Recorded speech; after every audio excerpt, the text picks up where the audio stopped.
knowing your environment.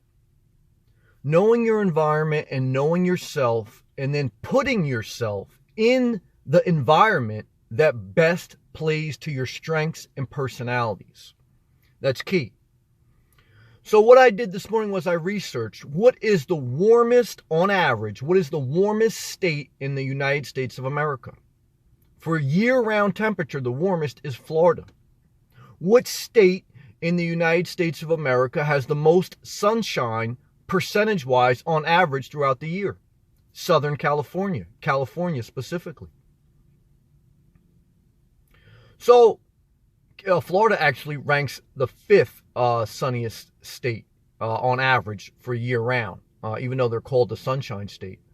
So understanding some of those metrics, then understanding the general region that you want to be in, whether it's for your work, whether it's for,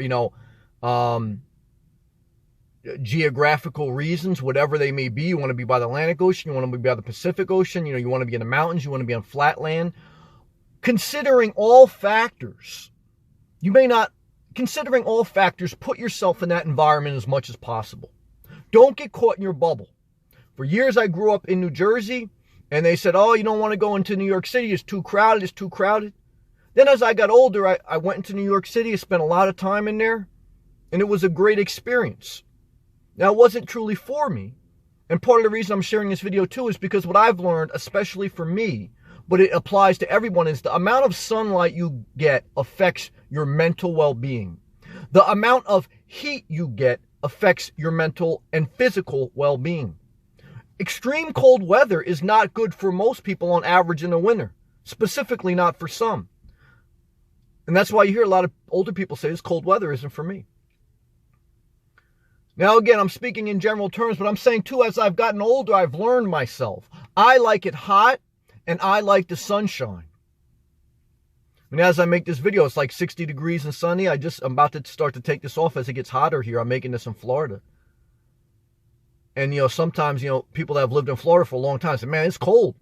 I mean, 60 degrees and sunny in the middle of December. I mean, for me, this is like tropical climate. Back in New Jersey right now, it's like 15 degrees with the wind chill and cloudy. That lack of sunshine hurts your mental well-being. The lack of being able to get outdoors hurts your physical and your overall well-being. Knowing your environment, knowing yourself, looking at statistical averages on the amount of sunshine, the amount of heat, knowing all those things matters. Simplifying your life and then coming up with a plan to place yourself in the environment that best plays to your strengths is part of enjoying life to a higher quality. You can survive anywhere, but do you want to be on an episode of Survivor, or do you want to live your dream? Big difference.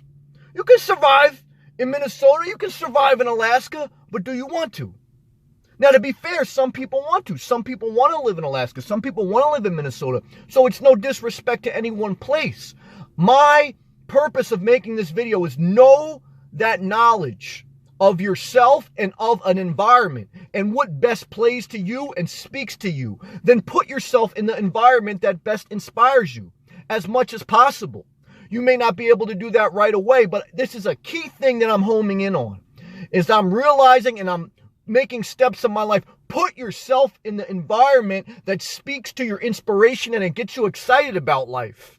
Because you don't want to drag ass through life. You'll never fulfill your destiny. Something inside you every morning has got to spark a spirit, an inspiration inside your spirit. You don't want to wake up, look at gray skies, city buses passing you, potholes. If that doesn't inspire you, if it inspires you to walk down Fifth Avenue, all bundled up with a fur coat, and that makes you happy, then God bless. But what I'm saying is know your environment. Don't get caught in your bubble just because traditionally, generation after generation, you were brought up in that area. Break that cycle and put yourself in an environment that plays to your strengths. Very important. Stay inspired.